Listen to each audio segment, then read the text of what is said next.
Please help me welcome to the stage our man of the hour. He is an educator, a mentor, an entrepreneur, an artist as well, and most recently, he's running for city council. Please help me welcome KJ Kearney.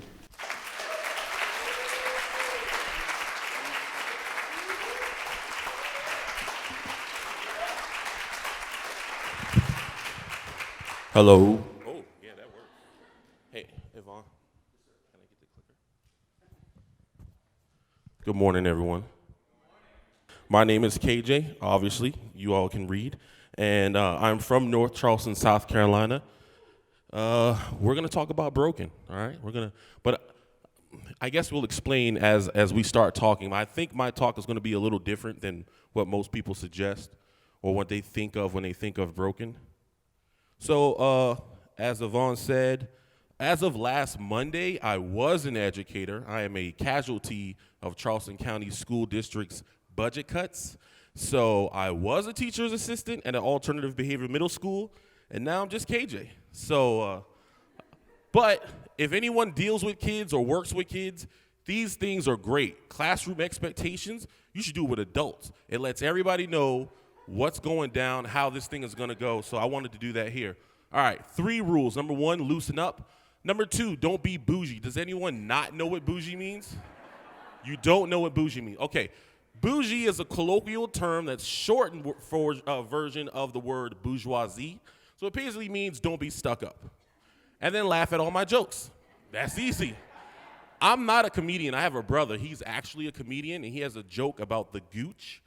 Does anyone know what the gooch is? I'm not going to repeat that joke, but it's hilarious. All right, so who is KJ? This is going to be easier than I thought, right? Oh, all right, this is who KJ was. Not the snake, the guy charming the snake, all right? So brief background story. My favorite ex-girlfriend used to call me a snake charmer. And at the time, I thought it was cool. I was like, that sounds awesome. But as I've grown and my mind has changed and I'm thinking differently, the more I think about that, the more I don't like that connotation. I don't want to be known as a manipulator.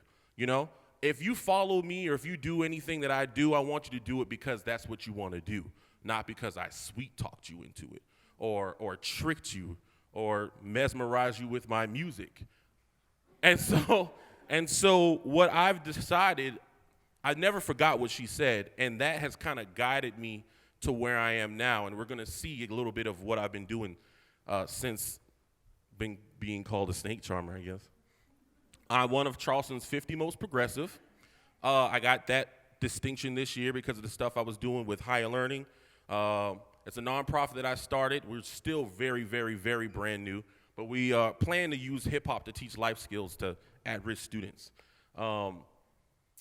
I used to be a columnist for the Charleston City paper until I decided to run for office, which we'll talk about a little bit later.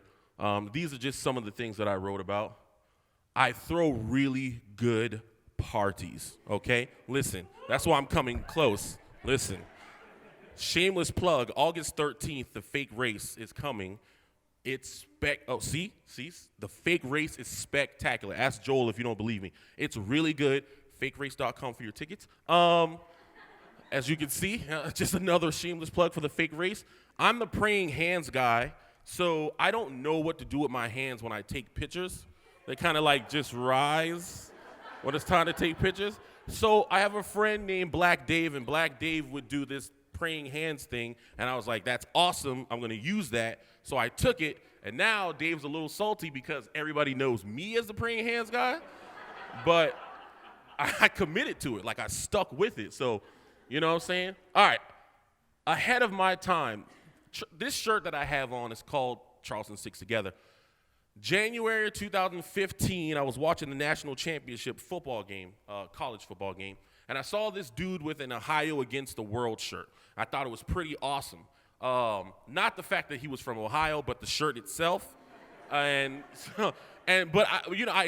before that, I just watched this documentary called The Secret, and it kind of changed the way I thought about things. And now I kind of think about things in a positive light. Like I try to be more positive. So I was like, well, how can we do Ohio against the world, but be positive? So I was talking to Black Dave, of course, and this is what I came up with. And I wanted to take something negative and flip it to something positive. For those of you who are not familiar, that is a slave tag. And so slaves in Charleston would wear these tags like dogs, and it would have their name, it would have their number, and it would have what their job was. Whether they were a farmer or a huckster was somebody who sold goods and services. Whatever your job was, it would be on that tag. So I was like, yo, if there's anything that needs to be flipped into something positive, it's that slave tag. So I put my positive saying inside what looks like a diamond to most people, to the uninitiated, but y'all now know what it means. So, yeah, but I say ahead of my time because February I started selling these shirts, right? And what happened was no one cared. No one bought a shirt. I might have sold one shirt. No one cared, right? Then March comes and Walter Scott dies. And then people cared a little bit. But, it didn't really change my life sales-wise. But then June came, and everyone cared. Everyone cared. I'd been wearing this shirt since February, and until June, now everybody's like, oh, that shirt's awesome, and they're giving me high fives and all this stuff. But I dissolved it because what was happening was people were associating me with the relief efforts for Emmanuel. And not that there's anything wrong with that, but this was created way before Emmanuel 9. None of us had any clue that was going to happen. So people would talk trash like, yo, you're not giving money to Mother Emmanuel, or I'm not buying a shirt. Well, fine, don't buy a shirt then, because it wasn't about that. Whatever. So we're going to move on because, as you can see, I'm getting hot about this. But so I stopped it, and I brought it back. And what we're doing, we're going to start selling T-shirts again, but we're also going to create events sort of like this, where we bring people together, whether it be through a fake race or a Beyonce party that we did, which was dope. We might have to do that again. And, just other events that we're going to try to bring people together. That's where we're going with this. I'm also a racist. I'm not going to read that whole quote. I'm just going to read that last sentence. This is a comment from one of my columns, and I'm going to read it in the voice that I think he has. I don't know you, but my life's experience and my training tells me that you, sir, are a racist. Whatever. We're going to move on. I'm also a pot stirrer. I used to get comments like this all the time because I think the gift that I've been given is being able to look at common occurrences from an uncommon angle, which is what we're going to do with the theme of broken today. I am the Democratic nominee for South Carolina House of Representatives District 15. That is Hanahan, Goose Creek, and the top part of North Charleston. So I made it through the primary, and now we're getting ready for November. I've never ran for anything like this, so this is all new to me, and I'm thinking that my way of thinking would be an asset to Columbia, but what I'm learning is politics is a petty person's game, and there's a lot of tradition, and there's a lot of you're supposed to do it this way, and you have to do it this way, which doesn't really bode well with me, but, when I win, then everybody will be doing it my way, and so screw them. So I am a late bloomer. When my favorite ex-girlfriend called me a snake charmer, that was about 4 or 5 years ago, maybe about 4 years ago. And ever since then, I've been on a slow climb to enlightenment, if you will. I've never not been smart. I've just been using it for the wrong reasons. And so this is, I don't know if anybody knows who Rick Owens is. Rick Owens is a very, very, very popular fashion designer who did not get his start until he was 41 years old. So he's been designing up until 41. 41 is when he got his big break, and now I can't afford any of his clothes, but I'm 33, and I just figured out what I want to do with my life, so I used to feel bad about that, but now I'm like, well, I have more experiences to draw from. So I look at Rick and other people like Rick who started late or didn't get their break until late, and I'm like, yo, if they can do it, I can do it too. So let's define broken. Have any people, other than my parents, they don't count, have any people ever visited a black church before? Sweet. If you go to a black church enough, you'll see when they start a sermon, a lot of times the pastor will be like, we're going to define whatever the subject is, right? And they usually use Webster's dictionary. I don't know why. Webster seems to be the go-to. They'll be like, Webster dictionary defines broken ass. So that's what we're going to do. So there is a verb definition. We're skipping that, and there are 3 adjectives, but we're skipping the first 2. We're going to focus on the third, not functioning properly, out of working order. Please keep that in mind as we go through this presentation, because I'm hoping that my pot stirring abilities get into your brain and I can plant a seed. I'm going to tell you up front, I don't have answers for the questions that I'm about to bring to you, okay? Well, I have some answers, but I don't know if they'll work. They're just ideas like this ideal I'm going to bring to you. But my hope is that it plants a seed in y'all's mind, and then when we start asking these types of specific questions, maybe someone in here who has a PhD or a law degree or something higher than me can help us figure this thing out. One of my mentors in high school, his name was Atlee Prince. He used to say this all the time, and at high school, I had no clue what he was talking about. He says, for those of you who can't read it, successful people are able to distinguish the obvious from the important. There are 2, in his opinion, there are only 2 types of situations. There are obvious situations and there are important situations. Obvious situation, hey, KJ, you're a snake charmer. That's not really important, though. The important thing is what she meant by that. That's the part I didn't catch, and that's probably why I'm single now. And that's not just with my ex-girlfriend. I mean, I'm thinking about my relationship with my parents, my relationship with coworkers, my relationship with previous bosses. There's a difference between what they actually say and what they actually mean. And too often we get caught on the surface level of things, and we don't go deeper. I go deep now. I go super deep. I go so deep sometimes I get paralyzed with information because I learn too much, and I'm not able to move forward and get some things accomplished. So it's obvious that many people feel that the systems that govern, educate, heal, and entertain us are not working, right? Can we at least agree to that? That there are systems out there, whether it be education, whatever, that we look at and we say, yo, that's broken. We need to fix that. Okay. Well, that's the obvious thing. And let's get some obvious examples. This is from CNN, so you know it's real, right? And it's official. And Marty is a doctor, and he wrote about how our healthcare system is broken. Now, what he was writing about in specific was quality of patient care. That's what he was writing about. But when you Google healthcare systems broken, there's so many parts of the healthcare system that people think are broken that it baffles me how this healthcare system is still standing. We'll get into that a little bit.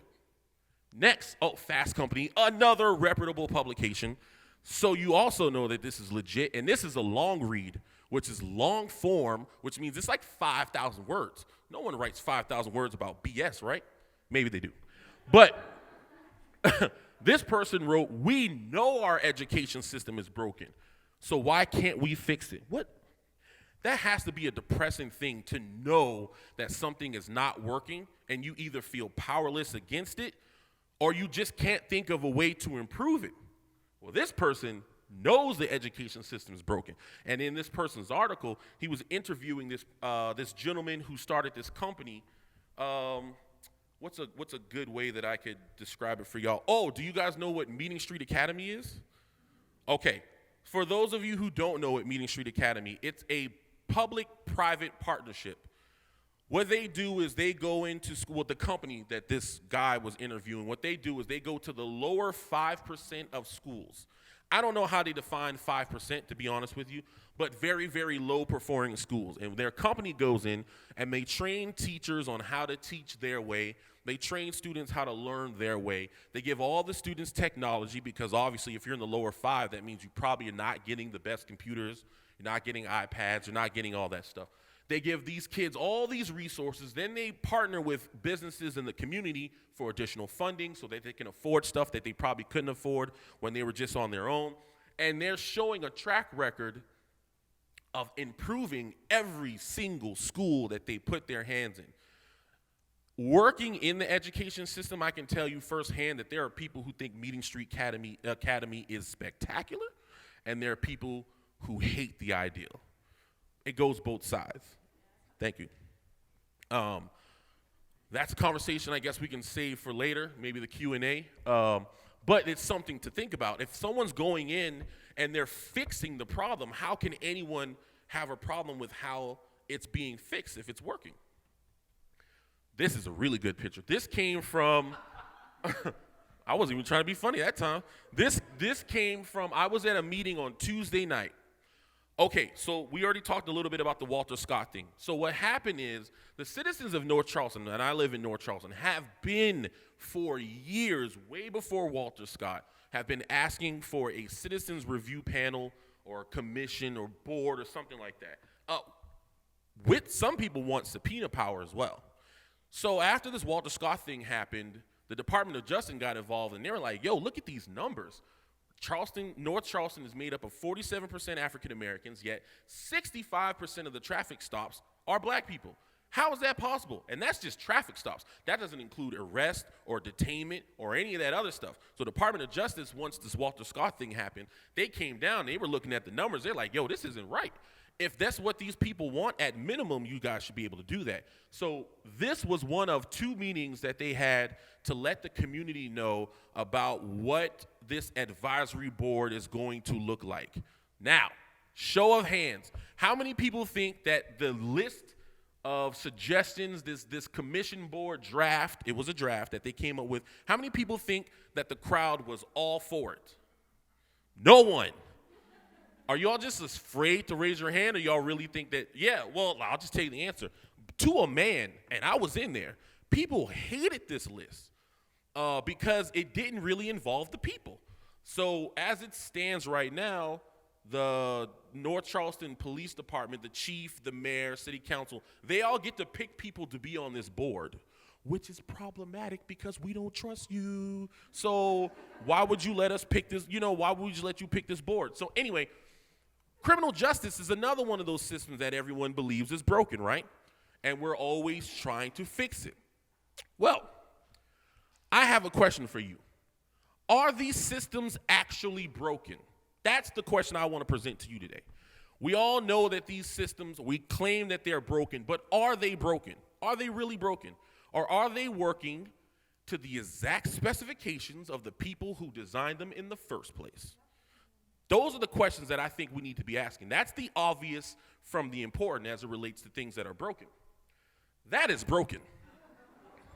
Oh, look at that face. Oh, God. I wish you had a camera on her face. She was like, no, I wasn't ready. So that's broken, right? So if you break something, you can't continue to move forward until you get it fixed, right? That's the definition of broken. So how is it that our education system, our healthcare system, our criminal justice system, our insert system, how is it that these systems are able to move forward if they're supposedly broken?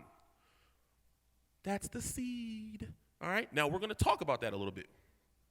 So let's talk about healthcare. This list comes from an article from the UPI. The UPI got their information from Health Affairs. Health Affairs is an organization that does a lot of health-related research, kind of breaks down the numbers and gives it to you plainly. These 10 hospitals are the one that made the most profit in 2013, I believe. 2013. Now, I don't know if y'all can see, but some of them have asterisks by their name. Do y'all see the asterisks? Anyone want to give a guess on what those asterisks represent? What do those hospitals with asterisks represent? Oh, sorry. Okay, classroom expectations. We need to use hand signals. So I saw her hand first. Yes, ma'am. What were you saying? They are not taxed. Those are tax-exempt hospitals. So every hospital with a star or asterisk is tax-exempt. This is profit, too. They profited $302.5 million. Now, as an entrepreneur, I will never, ever fault anyone for making money. I mean, that's the name of the game, right? You go into business to make money. So what is this chart up here, though? It's kind of fuzzy, so let me explain it. This chart is from theatlantic.com, and it represents the number of hospitals that have been shown to routinely overcharge for their services. This is based on Medicaid and Medicare. because the government sets certain costs, like you break your ankle, and that's only going to cost you $100 to fix. I don't know if that's the true number, but work with me.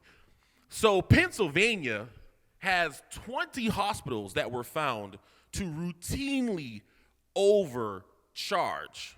South Carolina, they did blue. I really wish they would have just given different colors, because I can't tell if we're 7 or 5 or 3. We're in that range somewhere.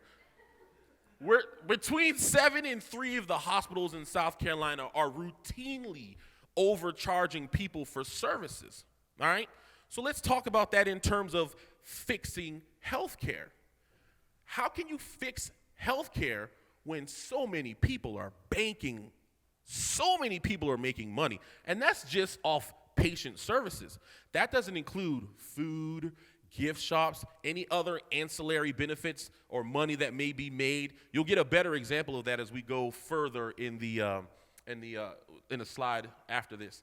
This is standardized testing. All right, these are all the standardized tests. This is education we're talking about now. These are all the standardized tests in the state of South Carolina.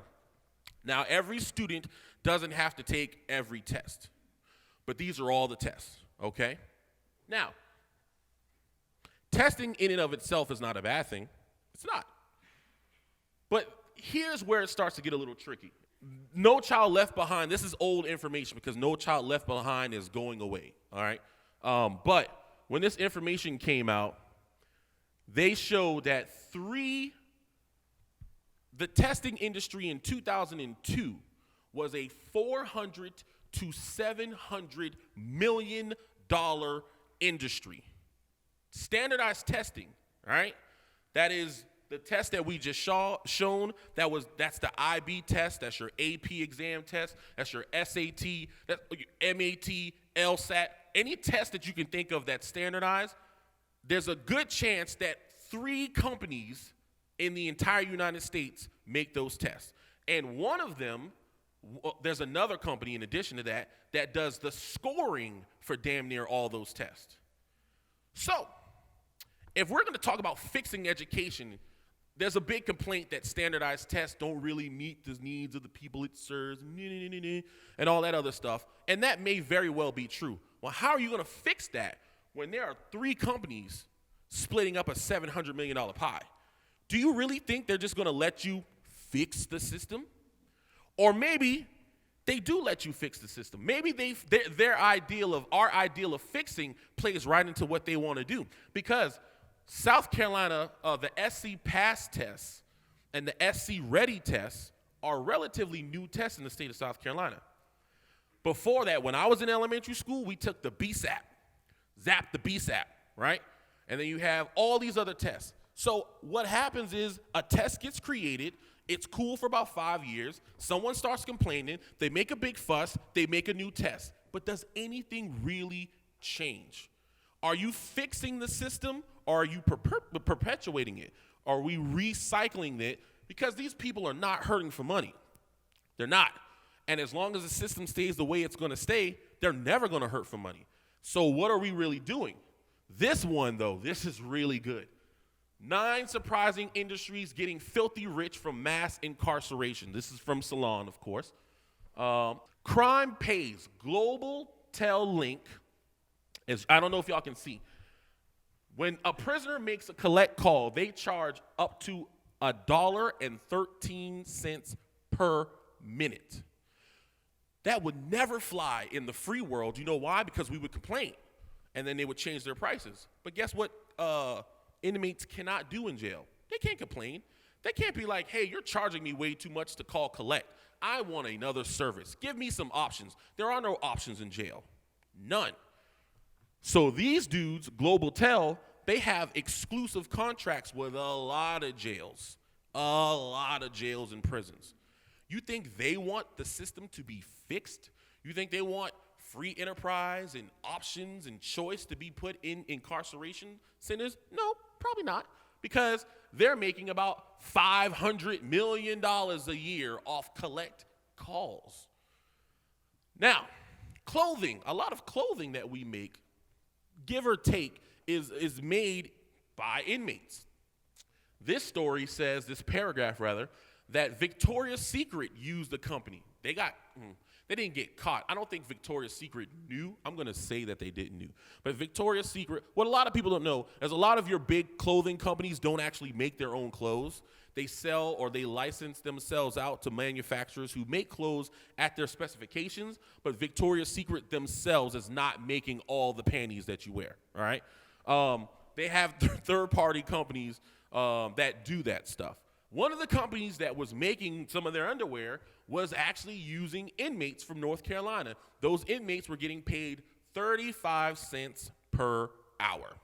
Now, in the free world, we're talking about raising minimum wage to $15 per hour. These people were making 35 cents. And that's not just, I don't want to like come off on Victoria's Secret like they're evil. They're not the only ones doing it. Jostin, you know, like your graduation cap and gown, they were using in South Carolina, I think it was Clinton, South Carolina, they were using prison labor to make your cap and gowns. Now, there's two questions. Let's get through the last example, and I'm going to bring up one of the questions that I want you to think about.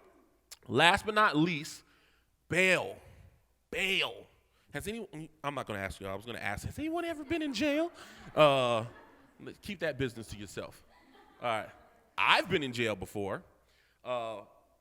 And I didn't have to pay bail because it was my only time I've ever been in jail. So I got out on a PR bond, so I didn't have to pay any bail. But right in front of me, there were these two white kids, 18, 19. I'm assuming they were 18, 19 years old. They got busted for weed. You know what? For like two dime sacks. Like, we're not talking about a lot of weed. I sat behind them. I stood behind them because they had like a digital, like you see the judge through the screen type deal. We didn't actually go to a courtroom. Yo, these kids they had a $5,000 bond for 2 dime bags. Dime bags, $10 for those of you who don't know, okay? So for $20 worth of weed, they had a $5,000 bond. Why are bonds so freaking high? Well, bail bondsmen have put money together. They've gathered their money together, and they've been lobbying for judges for longer sentences, and it's been working. So I don't remember the number. I was really depending on this slide to be fancy, but I have some information on the bottom that tells you, and it shows exactly. It's a very startling number. Like from the 1990s or 80s, bond on average was like, I don't know, something really low, and then now it's ridiculously high. Now, if you get busted for 2 dime bags, you probably don't have $5,000. If you don't have $5,000, then guess what? You stay in jail. And if you stay in jail, you become free labor or very, very, very cheap labor for somebody. All right? Now, these are just 3. We're talking about the top part was collect calls. The second one was clothing manufacturers. The third is the bail bondsman industry. That list said there were 9 total industries making a lot of money, right? So there are 6 other examples that I could give you of people who, while they may not necessarily be incarcerating people, the fact that people are going to jail and staying in jail for a very long time benefits them a lot. So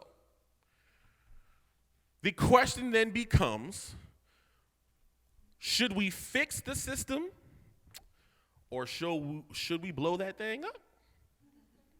But you can't blow it up without realizing that there are so many people fighting against us when we talk about fixing certain situations. We just talked about education, we talked about healthcare, we talked about criminal justice. I'm going to talk about criminal justice a little bit longer. Because in the city of North Charleston where I live, this is a huge, huge, huge deal. Criminal justice reform, gun control, all these things. There are so many people behind the scenes that would love for things to stay the way they are, that when you're talking about dismantling or fixing a system, we have to uncover all the layers of that system. I was in a panel discussion at the Charleston Library about a couple weeks ago, and they were showing this film called First Degree. where the Sing Sing prison, which I always thought was a nickname, but that's the actual name of the jail, Sing Sing prison. In New York, they have a degree program where inmates come, and depending on how long they're staying, they have enough time to earn a degree. What they have found is that people who go through that program and earn a degree, less than 5% of them ever return to jail. Now, it sounds like that would be a system that we would really want to invest in, right? Well, guess what? Ever since that documentary came out, funding has actually been cut. So there were a lot of jails offering an education program. Now, there aren't so many. Well, you would think, why would they not want these people to get educated if the goal is to rehabilitate people? Well, then the question is, does our criminal justice system really want to rehabilitate people? Or are they looking for a steady stream of bodies? And as horrible as that may sound, it's the reality of the truth. It's the reality of the situation. It's the truth. That a lot of these things that we want to fix, they're so embedded in corruption. And I won't even say corruption. I will say self-preservation, right? I don't know what it's like to make $500 million every year. But I would like to think that if I was making $500 million every year, I'd want to keep that party going for as long as humanly possible. And it's very, very easy for me to say right now in front of all of you with no job, and when I did have a job, I wasn't making that much money anyway, that I'd be all like, yeah, we're going to do what's right for the people. And really, though? I mean, do you know what $500 million can buy you, though? Like, so what I'm saying is, when we talk about fixing these broken systems, let's also think about the money trail, all right? I'm running for office. Let me tell you something. I did not know how important money was until I started running for office, okay? Not only is it is the thing, it is the lifeblood of any political candidate's livelihood as far as running for office and eventually winning. They say, psychologically speaking, that you need to see something at least 7 times for it to register in your mind, right? Here's a really good example of the political process. McDonald's versus Sesame. Anybody ever been to Sesame Burgers? Yeah, okay. If you haven't been, get your life together and go to Sesame, dog. Sesame is awesome. And especially because, like, in March, I gave up meat just to see, just how I feel. And I could still go to Sesame because they have veggie burgers. So Sesame, for those of you who have been to Sesame, would you agree that Sesame makes better burgers than McDonald's? Oh, yes, resounding. How many people would be shocked to find out that McDonald's makes way more money than Sesame? You know why? Because McDonald's spends hella bread on advertising. No pun intended, because we're talking about burgers. That's what I'm talking about. Good job. That's a good laugh. I like that. It was a very hearty laugh. Made me feel good.